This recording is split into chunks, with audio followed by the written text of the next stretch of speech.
Bismillahirrahmanirrahim. Alhamdulillahillazi arsala rasulahu bil huda wa dinil haqq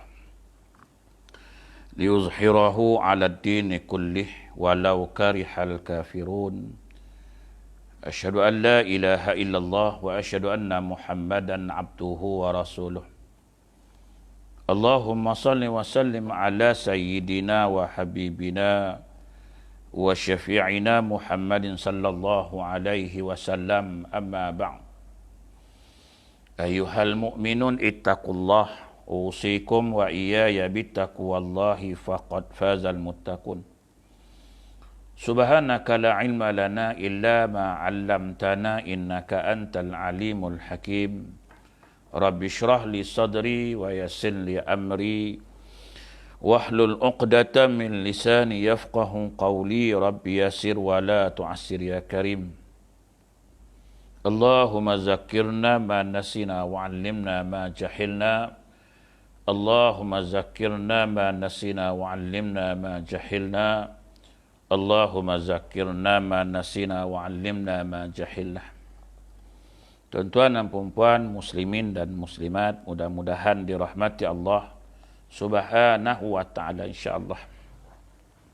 Pertamanya kita memanjatkan dan bersyukur terhadap Allah Subhanahu wa ta'ala kerana dengan limpah kurnia dan inayahnya kita masih lagi diberi kesempatan, masih lagi diberi peluang, kelapangan waktu, kesihatan yang baik sehingga kita sama-sama dapat berkongsi sedikit ilmu yang dianugerahkan oleh Allah Subhanahu wa ta'ala kepada kita. Mudah-mudahan insya-Allah walaupun kita tidak dapat meneruskan pengajian kita di surau maupun di masjid buat sementara waktu atas sebab-sebab tertentu, maka kita mengambil sedikit waktu yang terluang yang diberikan oleh Allah Ta'ala kepada kita. Waktu ini adalah satu nikmat yang sangat-sangat berguna kepada kita, yang dianugerahkan oleh Allah Ta'ala kepada kita. Mudah-mudahan kita menggunakan waktu yang dikurniakan oleh Allah Ta'ala kepada kita, insya-Allah. InsyaAllah pada malam ini kita cuba mengkaji sebuah kitab yang disebut sebagai Tanqihul Qaul, iaitu terjemahan Tanqihul Qaul Syarah Lubabul Hadis Al-Syekh Muhammad bin Umar An-Nawawi. Hadis di mana kitab ini membicarakan tentang beberapa perkara yang disebut oleh Nabi sallallahu alaihi wasallam. Kitab ini dalam muqaddimah dia ialah segala puji bagi Allah Subhanahu wa taala yang menjadikan hadis-hadis Nabi Al-Mustafa sebagai bintang-bintang yang memberi petunjuk, di mana aku bersaksi bahawa tiada Tuhan selain Allah dan Muhammad adalah Rasulnya yang diberinya rahsia-rahsia ilmu pengetahuan. Ini kata pengarang kitab. Pengarang kitab, khutbah kitab ini, dia kata hadis-hadis Nabi SAW sebagai bintang-bintang yang memberi petunjuk. Mudah-mudahan kita mendapat petunjuk daripada apa yang disebut dalam hadis sallallahu alaihi wasallam. Selawat dan salam semoga dilimpahkan Allah kepada makhluknya yang paling utama, Muhammad yang diutus dengan membawa berbagai mukjizat, dan juga kepada keluarganya yang merupakan pelita dan para sahabatnya yang bagaikan bintang-bintang memberi petunjuk.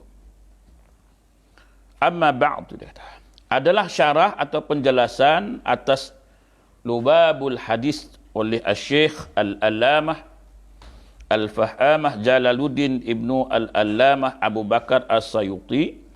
Semoga Allah Subhanahu wa ta'ala melimpahkan rahmatnya kepadanya dan menempatkannya di dalam syurganya yang luas. Jadi dinamakan kitab ini ialah Tanqihul Qaul fi Syarhil Lubabil Hadis. Jadi pengarang kata, kepada Allah saya memohon agar menjadikan semata-mata demi mengharapkan keredaannya dan penyebab keberuntungan dengan memperoleh syurga yang penuh kenikmatan, di samping mengakhiri penulisannya dengan kebaikan. Walaupun kitab ini banyak hadis-hadis yang disebutkan, meskipun terdapat hadis-hadis dhaif yang di dalamnya, namun tidak boleh diabaikan kerana hadis dhaif juga diamalkan dalam amalan-amalan utama sebagaimana yang dikatakan oleh Ibnu Hajar dalam Tadbihul Akhyar. Walaupun hadis-hadis dhaif, tapi masih juga boleh diamalkan dalam bab-bab keutamaan, dalam bab fadail.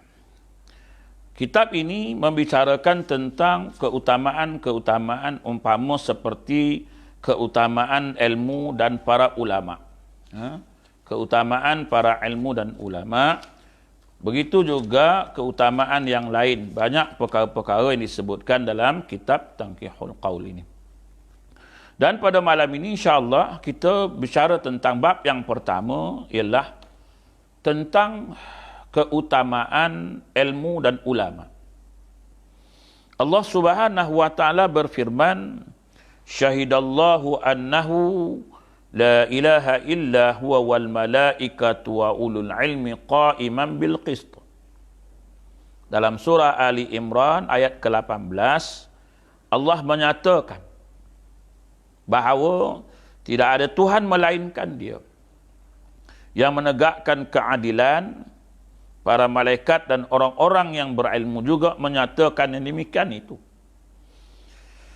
Kalau kita tengok, lihat bagaimana Allah Subhanahu wa taala memulai dengan dirinya dan disusuli oleh para malaikat, kemudian ahli ilmu. Ya? Bagaimana Allah Taala memulai dengan dirinya, kemudian disusuli oleh para malaikat dan juga kemudiannya ahli ilmu. Cukuplah kalau kita tengok sebahagian sebagai kemuliaan dan keutamaan bagi kita. Ya? Cukuplah ini sebagai kemuliaan dan keutamaan bagi orang yang ada ilmu, yakni yang disebut oleh Allah Subhanahu wa taala, wa ulul ilmi qa'iman bil qist. Nabi SAW bersabda kepada Ibnu Mas'ud. Siapa dia Ibnu Mas'ud? Ibnu Mas'ud ialah pemegang rahsia Rasulullah sallallahu alaihi wasallam. Namanya Abdullah, yakni orang yang memegang rahsia Rasulullah sallam. Bantal kedua sandalnya dan airnya untuk bersuci dalam perjalanan. Ia seorang yang kurus dan pendek sekali serta sangat hitam. Inilah yang dikatakan Ibnu Mas'ud atau namanya Abdullah. Ia ni seorang yang terbagus bajunya, yang paling harum baunya.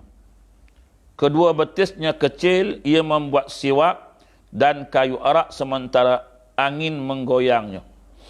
Di mana orang-orang mentertawainya, maka Rasulullah SAW berkata, mengapa kalian tertawa mengenai Abdullah ini? Pandangan dia kata, mereka jawab, ya Rasulullah, kenapa kami ketawa? Kerana kedua kakinya kecil. Nabi SAW berkata, demi Tuhan yang nyawaku berada di tangannya, sesungguh kedua kaki itu dalam timbangan lebih berat daripada gunung Uhud. Ya?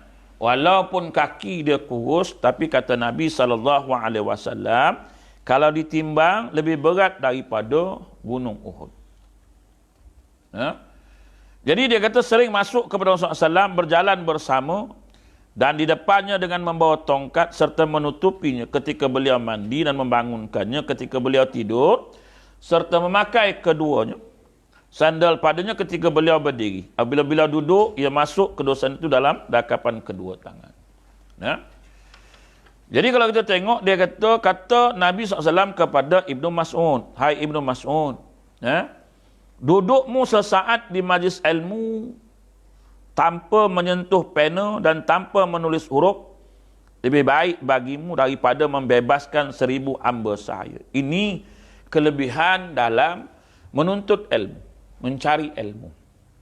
Sebab itu Nabi kata, engkau duduk dalam satu majlis walaupun tanpa menyentuh pena, tanpa menulis satu huruf pun, lebih baik bagimu daripada membebaskan 1000 hamba sahaya. Ini kelebihan orang yang mencari ilmu, kelebihan orang yang mengaji, orang yang menuntut ilmu. Dan dia kata, pandanganmu kepada wajah orang alim kerana cinta lebih baik bagimu daripada menyedekahkan 1000 ekor kuda di jalan Allah Subhanahu wa taala. Ini kelebihan orang yang berilmu. Kelebihan orang yang mencari ilmu, menuntut ilmu. Kalau kita tengok, menjadikan kita lebih semangat untuk mencari ilmu Allah Subhanahu wa taala. Sebab disebutkan Nabi, hadir dalam majlis ilmu ni lebih baik daripada membebaskan 1000 hamba. Memandang orang alim, wajah orang alim pun kerana cinta itu lebih baik bagimu daripada menyedekahkan 1000 ekor kuda di jalan Allah. Yakni dalam memerangi orang-orang kafir untuk menegakkan agama Allah Subhanahu wa taala. Dan dia kata, ucapan salam kepada orang alim lebih baik bagimu daripada ibadah 1000 tahun. Ini kelebihan alim ulama, kelebihan dalam menuntut ilmu yang disebut oleh Nabi SAW. Kalau kita tengok hari ini, orang nak mengaji ilmu pun susah, terlalu banyak cabaran, ujian, dugaan dan sebagainya. Dan juga kalau kita tengok, dalam mencari ilmu ini nak cari orang alim dan sebagainya, untuk menghayati apa yang disebut oleh orang alim pun susah. Dan akhir zaman ini disebut oleh Nabi SAW, la yuttaba'u fihi al-alimun. Orang dah tak nak ikut orang alim lagi. Bukan nak tengok orang alim, tapi nak ngikut apa orang alim cakap pun dah susah hari ini. Al-Hafiz Al-Munziri, dia menyebutkan demikian dalam Ad-Durrah Al-Yatimah. Diriwayatkan dari Umar Al-Khattab berkata, aku mendengar Rasulullah SAW bersabda, barang siapa berjalan menuju majlis ilmu dari seorang alim, maka setiap langkahnya mendapat 100 kebaikan. Diriwayatkan daripada Umar Al-Khattab, aku dengar Rasulullah SAW bersabda. Apa Nabi sebut?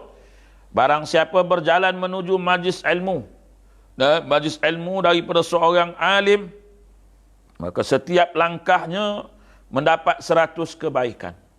Apabila duduk di dekatnya dan mendengarkan apa yang dikatakannya, maka dengan setiap perkataan dia mendapat 1 kebaikan. Demikianlah yang disebut oleh An-Nawawi dalam kitab Riyadhus Shalihin. Banyak kelebihan orang yang mencari ilmu, banyak kelebihan orang yang duduk dalam majlis-majlis orang alim. Ini disebut oleh Nabi SAW. Mudah-mudahan kita ini sentiasa duduk, sentiasa hadir dalam majlis-majlis orang alim.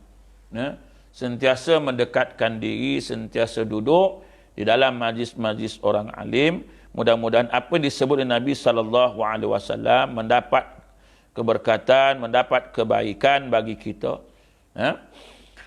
Nabi SAW bersabda juga, seseorang yang faqih dan berusaha keras menjauhi segala yang haram, lebih berat bagi syaitan untuk menggodanya daripada 1000 kali abid yang giat beribadat. Orang beribadat tapi tidak ada ilmu, ini yang rugi. Rajin beribadat tapi ilmu tak ada. Itu Nabi SAW sebut seorang yang faqih, yang faham dan berusaha keras menjauhkan segala yang haram kerana ada ilmu, kerana faham perkara itu perkara haram, lebih berat bagi syaitan untuk menggodanya. Lebih susah syaitan menggoda daripada 1000 kali abid yang giat beribadat tetapi tidak tahu apa yang berkaitan dengan ibadahnya dan meninggalkan semua yang haram. Kalau kita tengok, apa yang disebut Nabi SAW ini, berbeza orang ahli ibadah dengan ahli ilmu. Ahli ilmu susah bagi syaitan nak goda dia.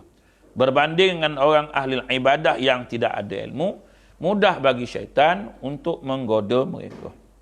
Hal ini disebabkan syaitan setiap kali buka pintu hawa nafsu kepada orang banyak, menjadikan syahwat indah dalam hati mereka, maka ia dijelaskan oleh orang yang faqih dan mengetahui tipu dayanya, maka ia tutup pintu itu dan menjadikannya sia-sia dan rugi. Lain halnya dengan abid. Kerana barangkali ia sibuk beribadat, sementara ia berada dalam perangkap syaitan sedangkan ia tidak tahu. Rajin beribadat tapi sampai tak tahu perkara haram, perkara yang membatalkan, perkara yang memakruhkan dan sebagainya, tidak tahu. Berbanding dengan orang yang beribadah, yang punya ilmu, yang ada ilmu. Sebab itu hidup di dunia ini, kata Nabi, man arada dunya fa'alaihi bil ilmi. Wa man arada al-akhirah fa'alaihi bil ilmi. Wa man aradahuma fa'alaihi bil ilmi. Siapa nak dunia, dia kena ada ilmu. Siapa nak akhirat, dia kena ada ilmu. Siapa nak dua-dua, kena ada ilmu. Dalam ibadat, nak ada ilmu. Dalam dunia hidup ini pun semuanya perlukan ilmu. Ya? Maka itu sebab kita disuruh mencari ilmu. Ya? Talabul ilmi faridatun ala kulli muslim. Ya? Menuntut ilmu satu kefarduan. Ya? Disebut Nabi SAW. Sebab kerana dengan ilmu ini segala-galanya dalam melakukan ibadah, dalam mengenal Allah Subhanahu wa taala, semuanya memerlukan ilmu. Bagaimana kita tidak berilmu, bagaimana kita tak ada ilmu untuk melakukan ibadah. Ya, tidak tahu perkara-perkara makruh, haram, batal, sah dan sebagainya, bagaimana kita nak beribadah kepada Allah Subhanahu wa taala. Ya? Jadi keterangan itu disebut oleh Al-Azizi dengan mengutip dari At-Tayyibi dalam riwayat Tirmizi dan Ibnu Majah dari Ibnu Abbas, seorang yang faqih, lebih berat bagi syaitan untuk menggodanya daripada 1000 abid. Kan? Kata ulama, dia kata seorang yang faqih lebih berat bagi syaitan untuk menggodanya daripada 1000 abid. Rasulullah SAW bersabda, fadlul alimi alal abidi ka fadlil qamari lailatal badri ala sairil kawakib. Kelebihan orang alim yang mengamalkan ilmunya di atas abid seperti kelebihan bulan di malam purnama di atas bintang-bintang yang lain. Apa yang dimaksudkan dengan kelebihan ialah banyaknya pahala yang meliputi kurniaan Allah bagi hambanya di akhirat berupa darjat-darjat di syurga, kenikmatan, makanan dan minuman serta nikahnya. Kalau kita tengok, ini kelebihan orang alim beramal dengan ilmunya di atas orang yang abid yang tidak ada ilmu. Nak beramal ni, kenalah ada ilmu. Bila kita beramal tak ada ilmu, kadang-kadang amalan yang kita buat tidak memberi bekas. Tidak memberi kesan. Walaupun banyak amalan yang kita buat, tapi tak memberi kesan, tak memberikan apa-apa kesan pada diri kita. Jadi sebab nak beramal ini, kadang-kadang kita dok faham beramal ni mesti banyak, mesti cepat dan sebagainya. Padahal amal ibadat ini tak perlu banyak pun. Tak perlu pun banyak beramal ibadat. Yang penting amal ibadat itu sempurna, betul seperti mana yang dikehendaki, seperti mana diajarkan Rasulullah SAW, seperti mana yang diperintahkan oleh Allah Subhanahu wa taala. Tapi kita ni kadang-kadang beramal, kadang-kadang syok sendiri ya, ilmu tak ada. Sampai tak tahu perkara yang kita buat tu betul ke salah. Kan telah saya ulang banyak kali dalam beramal ni, kadang-kadang kita nak cepat, nak laju, nak banyak. Sedangkan yang kita buat banyak perkara yang tak betul. Kan? Macam juga mandi kerap tapi tak betul cara mandi, macam mana nak bersih? So itu dalam bab solat sendiri pun, walaupun ada hadis kata rumah kita tu, depan pintu rumah kita ada sungai, satu hari 5 kali kita mandi, takkan tak bersih lagi. Kejap-kejap mandi tak, tak bersih. Tapi ada kadang-kadang mandi yang banyak pun tak bersih sebab mandinya tak betul, sebab tak ada ilmu dalam bab mandi. Contoh kalau anak-anak kita suruh mandi, pergi mandi, dia pemandi. Mandi-mandi masuk, tak gosok, tak bersabun, sebagainya. Tak menghilangkan pun daki. Mandi kerap, rajin mandi. Tapi mandi tak betul sehingga tak menghilangkan daki, tak membersihkan tubuh badan. Begitu juga dengan ibadat. Rajin beribadat, tapi ibadat tak betul. Bagaimana ibadat boleh membersihkan hati? Bagaimana ibadat boleh melembutkan jiwa kita? Sebab ibadat tak betul. Kita jangan leka duk banyak ibadat sedangkan ibadat tidak betul. Sebab beribadat ni perlu ada ilmu. Maka kita mesti cari ilmu dalam melakukan amal ibadat. Mesti faham. Sebab itu disebut may yuridillahu bihi khairan yufaqihu fid din. Siapa yang dapat kebaikan ni? Yang dapat kebaikan ni yang ada ilmu, yang faham dengan apa yang dia belajar. Maka dia amalkan apa yang dia faham dengan apa yang dia belajar ni. Sebab itu tak ada kebaikan apa pun. Kalau kita tak faham, kita tak ada ilmu, kita buat. Apa kebaikan yang kita buat? Semayang tak ada ilmu, apa kebaikan yang kita dapat? Justru itu dalam beramal ibadat, perlulah ada ilmu. Sebab itu dalam bab ini, keutamaan ilmu dan keutamaan ulama diutamakan. Cari ilmu, cari ulama-ulama, belajar ilmu, faham betul-betul supaya kita dapat melakukan amal ibadat, pengabdian diri kepada Allah dengan sempurna. Akhirnya amal ibadat yang kita buat ini berkesan, memberi bekas pada hati kita. Memberi bekas kepada jiwa kita, tuan-tuan. Sebab itu kadang-kadang kalau kita tengok di akhir zaman ni, orang baca hebat-hebat, zikir banyak, doa panjang, tapi tak memberi kesan, hati tak lembut juga. Kan? Hati tak mau lembut juga kadang-kadang. Orang dulu tak ada pun beramal banyak pun, tak ada pun nak baca panjang-panjang pun, kan? Baca surah lazim aja. Tapi baca surah lazim, doa pun tak panjang, amalan pun tak banyak mana, tapi boleh memberi kesan kepada mereka. Contoh paling senang, kalau dulu orang tua-tua, mana ada ambil selipar orang, balik dari surau masjid, turun, tersalah pakai selipar, tak pakai dah selipar orang, balik kaki ayam. Hari ni, walaupun baca panjang, wirid panjang, doa panjang, semua panjang lah. Rasa macam hebat lah. Tapi bila turun-turun masjid, tengok selipar tak ada, pakai selipar orang buat balik. Tak ada kesan di hati kita. Sebab itu beramal ini bukan pasal banyak, bukan pasal panjang, pasal lama, tapi pasal ada ilmu. Bila ada ilmu, kita buat amal ibadat dengan sempurna, betul, akhirnya berkesan pada jiwa kita, pada hati kita. Jadi kalau kita tengok dalam ni disebutkan, dia kata, disebut lagi, dan kurnia Allah kepada hamba merupakan kedudukan dekat dan kenikmatan memandang kepadanya serta mendengar kalamnya. Abu Nuaim meriwayatkan dari Muaz bin Jabal, dalam riwayat itu, dalam riwayat Al-Haris bin Abi Usamah dari Abi Sa'id Al-Khudri, dari Nabi SAW, kelebihan orang alim atas abid seperti kelebihanku atas umatku. Kalau kita tengok, dia kata kelebihan orang alim atas abid, atas orang yang ahli ibadah, kelebihan orang yang ada ilmu ni atas ahli ibadah seperti kelebihanku ke atas umatku.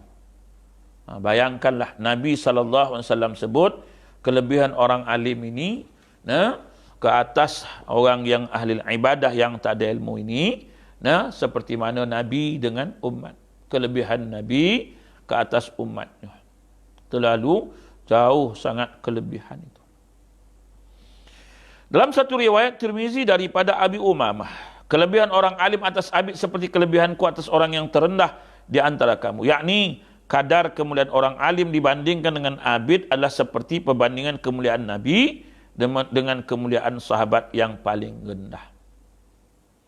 Jadi tuan-tuan muslimin dan muslimat, maka marilah kita sama-sama mencari ilmu, mendalami ilmu, terutama ilmu-ilmu hal, ilmu-ilmu yang berkaitan dengan amal ibadat yang kita lakukan. Amal ibadat yang kita nak buat, amal ibadat seperti semayang, seperti puasa, seperti baca Quran dan sebagainya. Itu amalan-amalan ilmu-ilmu hal yang kita lakukan setiap hari. Maka perlulah kita mencari ilmu, mempelajari, memahami sungguh-sungguh ilmu yang kita nak buat ni. Kita jangan sibuk dengan ilmu-ilmu yang besar-besar, sedangkan ilmu yang kita buat hari-hari ni pun tak selesai lagi. Ilmu-ilmu yang ada hari ni, yang bawah-bawah ni, bab bersuci, bab istinja ni pun belum selesai. Kita duk sibuk nak belajar yang tinggi-tinggi, sedangkan ilmu-ilmu yang berkaitan dengan ibadat kita, bila nak beribadat, nak kena suci, bab suci ni kena betul-betul faham. Apa perkara-perkara yang kadang-kadang membatalkan, merosakkan amal ibadah kita. Kita duk belajar yang hebat-hebat, yang tinggi-tinggi, tapi sampai bab bersuci, bab suci kita habis. Bab suci kita tak faham betul-betul, tak memahami. Bab istinja tak faham dan sebagainya. Jadi tuan-tuan muslimin dan muslimat kena belajar, kena faham betul-betul. Berkata Al-Ghazali, lihatlah bagaimana Nabi SAW menjadikan ilmu berkaitan dengan darajah kenabian. Bagaimana beliau merendahkan darjat amal yang kosong dari ilmu. Meskipun abid tidak kosong dari pengetahuan ibadat yang ditekuni. Tanpa ilmu, ia bukan ibadah. Tanpa ilmu, ia bukan ibadah. Nabi SAW bersabda, barang siapa pergi sambil berjalan atau menaiki kenderaan dari tempatnya ke tempat lain untuk belajar ilmu, diampunilah dosa-dosa kecilnya yang lalu sebelum ia melangkah.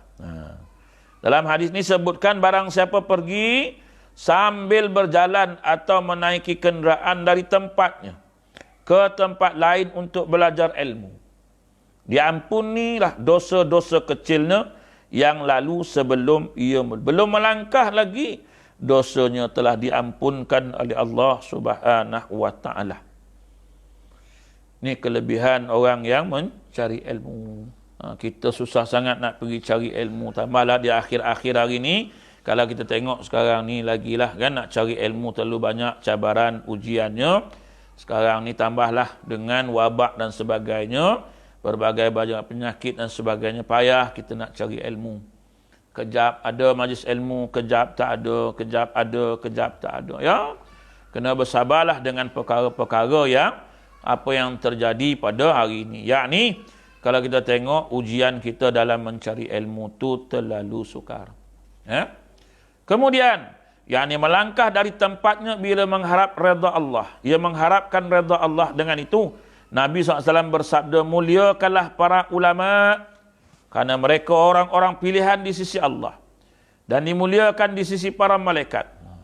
Ini Nabi SAW sebut, muliakan para ulama karena mereka orang-orang pilihan di sisi Allah dan dimuliakan di sisi para malaikat. Hari ini ulama pun sewenang-wenangnya kita menghina, sewenang-wenangnya kita katakan perkara-perkara yang tak baik kepada alim ulama. Sedangkan kita ni bukannya orang yang ada ilmu pun, tapi kita berani cakap pada alim ulama. Sedangkan Nabi suruh muliakan para ulama kerana mereka orang-orang pilihan di sisi Allah Subhanahu wa taala. Diriwayatkan daripada Abi Hurairah radhiyallahu berkata, aku dengar Rasulullah SAW bersabda, apabila orang alim berbicara di majlisnya tentang ilmu dan tidak bergurau maupun bermain-main, maka Allah Subhanahu wa taala menciptakan dari setiap kata yang keluar dari mulutnya seorang malaikat yang memohonkan ampun kepada Allah baginya dan pendengarnya hingga hari kiamat. Ini daripada Abu Hurairah, dia kata, aku dengar Rasulullah SAW bersabda, apabila orang alim berbicara dalam majlis ilmunya tentang ilmu dan tidak bergurau maupun bermain-main, bukan suka-suka, maka Allah Ta'ala menciptakan dari setiap kata yang keluar dari mulutnya seorang malaikat yang memohonkan ampun kepada Allah baginya dan juga bagi pendengarnya hinggalah hari kiamat. Tapi sekarang ni kita nak jumpa alim pun susah sebab yalah masjid dan sebagainya ada sedikit masalah wabak dan sebagainya. Tak apalah, kita dapat menggunakan segala teknologi yang canggih ini untuk kebaikan, untuk menyebarkan ilmu. Artinya ilmu Allah Subhanahu wa taala tidak akan terhenti walau apapun yang terjadi. Masih diberi peluang dan masih diberikan kesempatan untuk kita berkongsi ilmu walaupun di alam maya dan sebagainya, maka kita masih lagi boleh manfaatkan, boleh menggunakan lagi lah tuan-tuan. Jangan kita besok nak berdalih depan Tuhan, kenapa tak ada ilmu, kenapa, sebab apa jahil dan sebagainya, tak ada alasan di hadapan Allah Subhanahu wa taala. Masih juga boleh mencari ilmu hari ini, menggunakan alat-alat yang canggih ini, berkomunikasi dan sebagainya, menggunakan alat-alat yang ada, teknologi yang ada ini untuk kita mencari ilmu. Walaupun tak lama, walaupun 20 minit, walaupun setengah jam, kita perlu menggunakan masa yang diberikan oleh Allah Ta'ala kepada kita. Mudah-mudahan dan dapat manfaat, dapat ilmu yang diberikan dapat kita amalkan, dapat membentuk jiwa kita, menjadikan kita sentiasa beramal ibadat dengan sempurna, dapat membetulkan segala amal ibadat kita. Kemudian sedikit lagi tuan-tuan, dia kuliah lepas isyak tak lama tuan-tuan, setengah jam aja tuan-tuan, untuk mengisi sedikit ruang-ruang kosong, sebab kuliah maghrib di masjid dan di surau ditangguhkan. Jadi kita mengambil setengah jam sebelum kita gunakan masa kita bersama keluarga untuk sedikit majlis ilmu insya-Allah dalam mengkaji kitab Tanqihul Qaul ini. InsyaAllah mudah-mudahan selama mana masjid dan surau ditangguhkan pengajian, insyaAllah saya akan buat secara live pengajian kitab ini insyaAllah. Kemudian apabila mereka bubar, maka mereka bubar dalam keadaan diampuni dosanya, kerana beliau berkata mereka lah orang-orang yang tidaklah sengsara sesiapa yang duduk dengan mereka. Tak ada yang rugi, tak ada yang sengsara kalau kita duduk dalam majlis ilmu ni. Dalam majlis-majlis ilmu, kita tak adalah jadi manusia yang sengsara. Nabi SAW bersabda, barang siapa memandang kepada wajah orang alim dengan sekali pandang, hingga ia gembira dengannya, maka Allah Subhanahu wa Ta'ala menciptakan dari pandangan itu seorang malaikat yang memohonkan ampun baginya sampailah hari kiamat. Nabi SAW bersabda, barang siapa memandang kepada wajah orang alim dengan sekali pandang, hingga ia gembira dengannya. Pandang orang alim, tengok seronok, gembira tengok alim, maka Allah Ta'ala menciptakan dari pandangan itu seorang malaikat yang memohonkan ampun baginya sampai hari kiamat. Ini pandang orang alim. Jadi kalau kita tengok hari ini, memandang orang alim pun dapat kenikmatan, dapat keampunan dari Allah Subhanahu wa Ta'ala. Jadi kita kena insaf, kita kena sedar bahawasanya perlunya ilmu, perlunya kita duduk majlis orang alim, perlunya kita berjumpa dengan orang alim, sebab banyak kelebihan-kelebihan, ganjaran-ganjaran dikurniakan oleh Allah Subhanahu wa Ta'ala. Jadi insya-Allah tuan-tuan, malam ini kita bicara tentang kelebihan ilmu dan ulama tuan-tuan. Kemudian nanti insya-Allah akan datang kita bicara lagi tentang keutamaan pula la ilaha illallah. Jadi tuan-tuan, saya cukup setakat itu. Insya-Allah semoga ada manfaatnya perkongsian yang selama setengah jam ini. Mudah-mudahan kita dapat amalkan, mudah-mudahan kita dapat manfaat daripada apa yang diterangkan oleh Nabi SAW dari beberapa hadis yang saya sebutkan tadi insya-Allah. Jadi tuan-tuan, cukup setakat itu pada malam ini. Saya sudahi dengan Assalamualaikum warahmatullahi wabarakatuh.